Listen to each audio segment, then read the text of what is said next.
नमस्कार शुभ संध्या मुरपाली आपण मानकु स्वागत करुछि। ओडिसा रे हीराकुद डैम रो 20टी गेट देई बन्या जल निष्कासित। संबलपुर जिले रे थिबा हीराकुद डैम रे 20टी गेट देई बन्या जल निष्कासन करा जाउछि।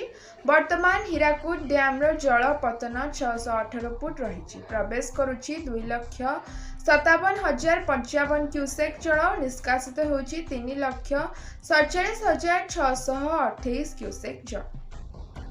विकास केंद्र बिंदु हेब ओडिशा। 5 वर्ष रे ओडिशा बहु आगकु जी। आज 3 दिनिया दिल्ली ग्रस्त सारी फेरिबा परे यह कहिसेंती ओडिशार मुख्यमंत्री मोहन चरण माझी। मुख्यमंत्री कहिसेंती जे 2036 सुधा नुआ ओडिशा गठन लक्ष्य रही। नीति आयोग बैठक फलप्रद होईछि। ओडिशार स्वार्थ पई केंद्र निकट रे विभिन्न दाबी करा जायछि। आळु समस्या नहीं पश्चिमबंग मुख्यमंत्री ममता बनर्जी सह आलोचना होईछि। खूब शीघ्र आळु जोगाण समस्या समाधान हेबो बोली प्रकाश करिसेंती मुख्यमंत्री। कमिश्नरेट पुलिस रो स्पेशल स्क्वाड द्वारा 6 जण बंधुक बेपारी गिरफ होइछन्ति। बिहार रू बंधुक आनी बिकुथिले बेपारी बालीघाट नीलाम रे टेंडर फिक्स करुथिले। गैंग ठारू 5टी बंधुक 6टी गुली जबत कर जाइछि। पूर्वरु एही गैंग नारे रहिछि 6टी मामला।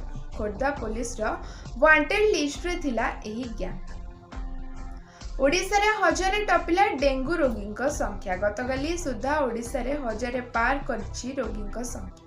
गत वर्ष एही समय रे 600 डेंगू रोगी चिन्हट होइतिला। चलित वर्ष रोगी संख्या बढ़ी 1076 रे पहुंची। खोर्धा रे सर्वाधिक 290 रोगी चिन्हट होइछन्ति। सुंदरगढ़ रे 210। गतकाली 209 जनक सैंपल रु 19 जन पॉजिटिव चिन्हट होइतिबा जणा पड़छि। बौद्ध जिला जगन्नाथ सड़कर बालाड नाल सेतु उपरे बन्या जल 3 फुट बन्या जल प्रवाहित। बौद्ध हरभंगा यातायात बाधाप्राप्त।